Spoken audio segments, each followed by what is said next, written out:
अस्सलामुअलैकुम दोस्तों, Naeem virtual academy में सभिनी खे भली कराऊं। या मोहम्मद आशिम राव। 9 क्लास की केमिस्ट्री आहे, यूनिट 5 स्टार्ट कयो आहे, जंहिंमें टॉपिक खयो आहे अॼु असां प्रॉपर्टीज़ ऑफ गैस। हाणे मादे जूं जेके 3-4 हालतूं आहिनि, सॉलिड, लिक्विड, गैस वग़ैरह, त हुन में सभिनी प्रॉपर्टीज़ खे पाण डिस्कस कंदासीं। पहिरियां पाण गैस जी प्रॉपर्टीज़ ते डिस्कस कंदासीं त जेके मादे जी जेका गैस वारी हालत हूंदी आहे, हुन में कहिड़ियूं कहिड़ियूं प्रॉपर्टीज़ हूंदियूं आहिनि। उन्हनि में ही 4-5 प्रॉपर्टीज़ जेके मूं तव्हांजे साम्हूं लिखियूं आहिनि, जंहिंमें डिफ्यूज़न आहे, फ्यूज़न आहे, प्रेशर आहे, कंप्रेसिबिलिटी आहे, मोबिलिटी आहे, डेंसिटी आहे। ठीकु आहे। डिफ्यूज़न छा हूंदो आहे? जॾहिं मॉलिक्यूल्स हाई कंसंट्रेशन का लो कंसंट्रेशन ॾांहुं वञनि त उनखे असां डिफ्यूज़न चवंदा आहियूं। जॾहिं मॉलिक्यूल्स हाई कंसंट्रेशन खां लो कंसंट्रेशन ॾांहुं वञनि, यानी जिथे मॉलिक्यूल्स घणे मिक़दार में आहिनि उतां खां ओॾां वञनि जिथे हुनजो मिक़दार थोरो आहे, त इन ख़ासियत खे असां डिफ्यूज़न चवंदा आहियूं। मिसाल था वठूं, जीअं गिलास पाणीअ जो आहे। इन गिलास पाणी में जेकॾहिं तव्हां हिकिड़ो मस जो ड्रॉप त दाख़िल करे छॾियो, मस जो हिकिड़ो फुड़ो था दाख़िल करे छॾियो, त हाणे मस जो ड्रॉप जीअं ई तव्हां दाख़िल कंदो त हिते जेको ड्रॉप जी कंसंट्रेशन वधीक आहे, मस जी कंसंट्रेशन वधीक आहे, त हाणे मस जा मॉलिक्यूल्स छा कंदा, आहिस्ते आहिस्ते हिन पूरे गिलास में फैलिजणु शुरू थी वेंदा। ठीकु आहे। त हाणे इहा जेका प्रॉपर्टी आहे, हिनखे असां छा चवंदा आहियूं? डिफ्यूज़न चवंदा आहियूं।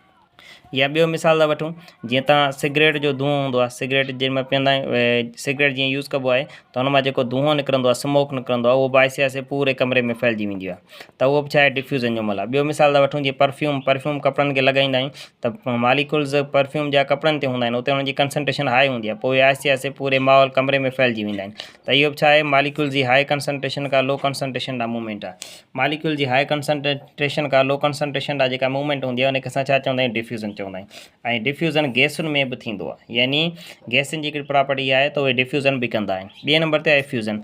एफ्यूज़न छा हूंदो आहे? कंहिं बि गैस खे तव्हां कंहिं बि कंटेनर जे अंदरि या कंहिं ट्यूब वग़ैरह जे अंदरि भरे छॾियो, पोइ हुन में हल्को सोराख़ थी वञे, पोइ मॉलिक्यूल्स उन सोराख़ मां निकिरणु शुरू कंदा। मिसाल था वठूं, जीअं टायर आहे, टायर में तव्हां हवा एयर फिल करे छॾी, एयर अंदरि कंप्रेस थी वई, फिल थी वई, हाणे हिन में हल्को सोराख़ थी वियो, त एतिरो नंढो सोराख़ जो मॉलिक्यूल हिक ॿिए जे पोयां निकिरणु, माना जेको 5-6 न, यानी मॉलिक्यूल जी साइज़ खां या उन जेतिरो सोराख़ हुजे, त पोइ छा थींदो आहे? हीअ जेके एयर जेका हिन ट्यूब जे अंदरि आहे, असां आहिस्ते आहिस्ते ॿाहिरि निकिरणु शुरू कंदी आहे, यानी गैस अंदरां खां ॿाहिरि निकिरणु शुरू पई करे। त इहा जेका प्रॉपर्टी आहे, हिनखे असां छा चवंदा आहियूं? एफ्यूज़न चवंदा आहियूं। एफ्यूज़न में छा थींदो आहे? यानी जेका गैस हूंदी आहे, उहा हिकिड़े स्मॉल ओपनिंग मां आहिस्ते आहिस्ते ॿाहिरि निकिरणु शुरू कंदी आहे, हिनखे असां एफ्यूज़न चवंदा आहियूं। ॿियो हूंदो आहे असां वटि प्रेशर। प्रेशर छा हूंदो आहे? असां हिनखे लिखंदा आहियूं force per unit area. Force per unit area. Per unit area कंहिं बि ख़ासि यूनिट एरिया ते, यानी कंहिं बि ख़ासि जॻह ते असां फोर्स अप्लाई कंदा आहियूं, त हुनखे असां प्रेशर चवंदा आहियूं। मिसाल तौरु अगरि जेकर हीउ हथु आहे, हिन हथ ते मां हिन पेन जे ज़रिए ते जेकर फोर्स अप्लाई कयां थो, हाणे हीउ ॾिसो यूनिट एरिया आहे, एरिया ते मां फोर्स अप्लाई कयां पियो, त कंहिं बि एरिया ते अप्लाई कयल फोर्स खे असां छा चवंदा आहियूं? प्रेशर चवंदा आहियूं। त हाणे पाण खे गैसुनि जो प्रेशर सम्झणो आहे, त गैसुनि जो प्रेशर छा हूंदो आहे? ॾिसो, जेकर हिकिड़ो तव्हां को बंदि कंटेनर खणो था, उन में तव्हां गैस था भरियो, ठीकु आहे, या एयर था फिल कयो, त हाणे गैसुनि जा जेके मॉलिक्यूल्स आहिनि, उहे वञी करे उहो हिन भित ते फोर्स अप्लाई कंदा आहिनि, ऐं जॾहिं बि एरिया ते फोर्स अप्लाई थींदो आहे, हुनखे छा चवंदा आहियूं? असां प्रेशर चवंदा आहियूं। त कंहिं बि बंदि कंटेनर जे अंदरि जेके मॉलिक्यूल्स गैसुनि जा या एयर जा जेके मॉलिक्यूल्स आहिनि, उहे जेको भितियुनि सां टकराइजंदा आहिनि, हुनजे वाल्स सां टकराइजंदा आहिनि, त उते जेको प्रेशर पैदा थींदो आहे, हुनखे असां गैस प्रेशर चवंदा आहियूं। हाणे हिन जो फार्मूलो छा हूंदो? प्रेशर जो फार्मूलो आहे P=F/A। P=F/A। ठीकु आहे। माना प्रेशर तॾहिं मालूम करे सघूं था जॾहिं फोर्स जी ख़बर हुजे, एरिया जी ख़बर हुजे। अच्छा, हाणे प्रेशर जो जेको एरिया सां इनवर्स रिलेशनशिप आहे, जेकर एरिया वधंदो त प्रेशर घटिजंदो, एरिया घटिजंदो त प्रेशर वधंदो। सपोज़ कि अगरि जेकर सपोज़ कि मूं वटि हिकिड़ो नेल आहे, कोको आहे हिकिड़ो, हुन कोके खे जेकर मां हिन पासे रखे पोयां खां हथोड़ी हुनखे ठोकियां थो, त उहो कोको अंदरि हली वेंदो आहे, ठीकु आहे। पर जेकर हुनजो पोयूं पासो हिते रखे पोइ हथोड़ी ठोकियां त पोइ अंदरि कोन वेंदो, छो? छाकाणि त हुनजो जेको पोयूं पासो हूंदो आहे, उहो कुझु वधीक हूंदो आहे, हुनजो डायमीटर वधीक हूंदो आहे, उहो वधीक एरिया कवर कंदो आहे। एरिया वधी वेंदो आहे त प्रेशर घटि थी वेंदो आहे। पर जेकर सिधी चूं वारो पासो हेठि रखांसि त एरिया घटि थींदो, एरिया घटि थींदो त प्रेशर वधीक थींदो। यानी यादि करे छॾियो, एरिया वधंदो प्रेशर घटिजंदो, एरिया घटिजंदो प्रेशर वधंदो। फोर्स जो प्रेशर सां डायरेक्ट रिलेशनशिप आहे। जेतिरो फोर्स वधाईंदो ओतिरो प्रेशर वधंदो, जेतिरो फोर्स घटाईंदो ओतिरो प्रेशर घटिजंदो। प्रेशर जो यूनिट छा ठहंदो? ॾिसो, फोर्स जो यूनिट छा आहे? न्यूटन, ठीकु आहे। एरिया जो यूनिट छा आहे? Meter square, newton meter square. हिकिड़ो प्रेशर जो यूनिट इहो थी वियो। ॿियो वरी प्रेशर जो यूनिट हूंदो आहे पास्कल। ॿियो प्रेशर जो यूनिट छा हूंदो आहे? पास्कल, ठीकु आहे। ब्लेज़ पास्कल साइंटिस्ट हुयो जंहिं हिन शइ ते कमु कयो, उनजे नाले जे पोयां ही जेको आहे सो यूनिट डिस्कवर कयो हुयो, ठीकु आहे। त प्रेशर जो यूनिट आहे न्यूटन मीटर स्क्वायर या वरी पास्कल। हलो अॻिते था हलूं कंप्रेसिबिलिटी। कंप्रेसिबिलिटी जो मतिलबु आहे कंप्रेस थियण वारी सलाहियत। हाणे असां वटि जेके सॉलिड जूं हालतूं आहिनि सॉरी मैटर जूं जेके हालतियूं आहिनि सॉलिड लिक्विड ऐं गैस। हाणे सॉलिड खे असां कंप्रेस कोन था करे सघूं, हुन जा मालिक्यूल हूंदा ई वेझो आहिनि, हुनखे कोन था कंप्रेस करे सघूं। लिक्विड जा मालिक्यूल्स बि असां कंप्रेस कोन था करे सघूं, पर जेको गैस हूंदो आहे हुन जा मालिक्यूल्स असां कंप्रेस करे सघंदा आहियूं।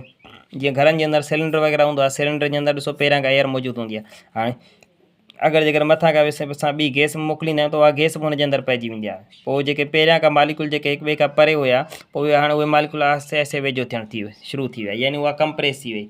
या टायर मोटरसाइकिल जो टायर हूंदो आहे, हुनजो ट्यूब हूंदो आहे, हुन में हवा फिल कंदा आहियूं। पहिरियां खां जेकर थोरी एयर फिल थियल हुजे, टायर भरे फुल नज़र अचे, पोइ जेकॾहिं असां ॿी एयर विझंदासीं उहा बि हुनजे अंदरि दाख़िल थी वेंदी। थींदो छा आहे, पहिरियां जेके मालिक्यूल्स आहिनि उहे हिक ॿिए खां परे हूंदा आहिनि, पोइ जंहिं महिल असां हुनखे फोर्स अप्लाई कंदा आहियूं त मालिक्यूल हिक ॿिए जे वेझो अची वेंदा आहिनि। त इन ख़ासियत खे असां छा चवंदा आहियूं, कंप्रेसिबिलिटी। सॉलिड लिक्विड गैस मां सिर्फ़ु कंप्रेसिबिलिटी कंहिंजी हूंदी आहे, गैसुनि वटि हूंदी आहे। सॉलिड ऐं लिक्विड खे असां कंप्रेस कोन था करे सघूं, सिर्फ़ु गैसुनि खे कंप्रेस करे सघूं था।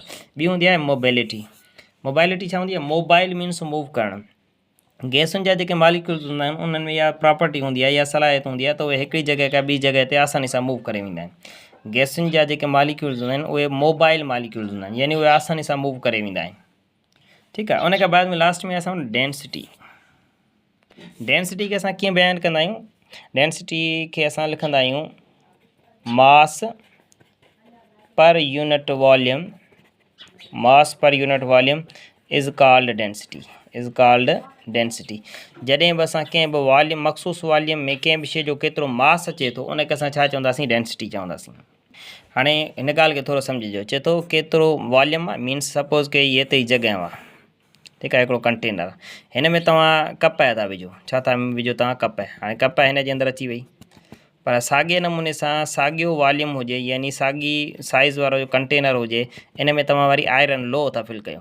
हाणे कप जो मास वधीक ईंदो या लोह जो मास वधीक ईंदो, हिते कप जो मास घटि हूंदो, स्पेस भले ॿिन्ही साॻियो विलारियो हुजे, मीन्स वॉल्यूम साॻियो आहे पर यूनिट वॉल्यूम आहे, पर हिते कप जो मास घटि पियो अचे ऐं लोह जो मास वधीक हूंदो आहे। इन जो मतिलबु इहो आहे त लोह जी जेका डेंसिटी आहे सा वधीक आहे, कप जी डेंसिटी घटि हूंदी आहे। हाणे डेंसिटी हूंदी छा आहे, कंहिं बि मख़सूस जॻह में कंहिं बि मादे जो केतिरो मिक़दार अची सघे थो उनखे असां छा चवंदा आहियूं, डेंसिटी चवंदा आहियूं। ठीकु आहे, यानी mass per unit volume is called density. हाणे डेंसिटी खे असां ज़ाहिर छा सां कंदा आहियूं, ओ हिन निशानी सां ज़ाहिर कंदा आहियूं, हिनखे असां रो RH पढ़ंदा आहियूं। ठीकु आहे, पी कोन्हे को, पी वांगुरु हूंदो आहे, हिनखे असां रो चवंदा आहियूं। फार्मूलो छा आहे, M/V, रो बराबरि हूंदो आहे M/V, यानी mass per unit volume is called density. ठीकु आहे, हिनखे कॾहिं असां लिखंदा आहियूं कॉम्पैक्टनेस ऑफ एनी ऑब्जेक्ट।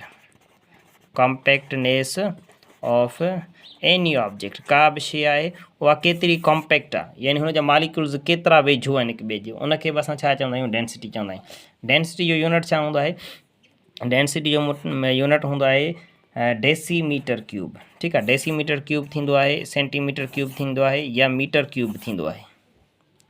अच्छा सॉरी, हिकिड़ी शइ तरह ख़ाली डेसीमीटर क्यूब न, बल्कि ग्राम डेसीमीटर क्यूब। छो छाकाणि त ॾिसो फार्मूले में ॾिसो न, हाणे मास पर यूनिट वॉल्यूम आहे, मास जो यूनिट छा हूंदो आहे, किलोग्राम। ठीकु आहे, हिन जो मीटर जो यूनिट, वॉल्यूम जो यूनिट छा आहे, मीटर क्यूब। मास जो किलोग्राम, वॉल्यूम जो मीटर क्यूब, त हीअ छा थी वियो, kilogram per metre cube. Kilogram per metre cube था खणो, या वरी तव्हां ग्राम पर डेसीमीटर क्यूब था खणो। ग्राम जेकर खणंदो त डेसीमीटर क्यूब खणंदो, किलोग्राम था खणो त मीटर क्यूब खणंदो, इहो हुनजो यूनिट आहे। पर केमिस्ट्री जे लिहाज़ सां, हीअ त फिज़िक्स जे लिहाज़ सां कुझु एक्स्ट्रा वधीक थी वियूं, केमिस्ट्री जे लिहाज़ सां तव्हां छा खणंदो, gram decimetre cube is a unit of density. मुख़्तलिफ़ गैसुनि जी डेंसिटी तव्हांखे यादि रखणी आहे। मिसाल तौरु हिते जीअं ऑक्सीजन जी डेंसिटी घणी आहे, 1.407 किलोग्राम मीटर क्यूब में लिखायल आहे। ठीकु आहे, उन खां बाद में क्लोरीन आहे 3.120 आहे, कार्बन डाइऑक्साइड आहे 1.9 935 वग़ैरह। ही डेंसिटीज़ आहिनि जेके कुझु मशहूरु यादि रखणियूं। ऑक्सीजन जी यादि करणी आहे, उनखे अलावा कार्बन डाइऑक्साइड जी यादि करणी आहे, हाइड्रोजन जी यादि करणी आहे, इहे त लाज़मी तव्हांखे यादि करणियूं। ठीकु आहे, कुझु डेंसिटीज़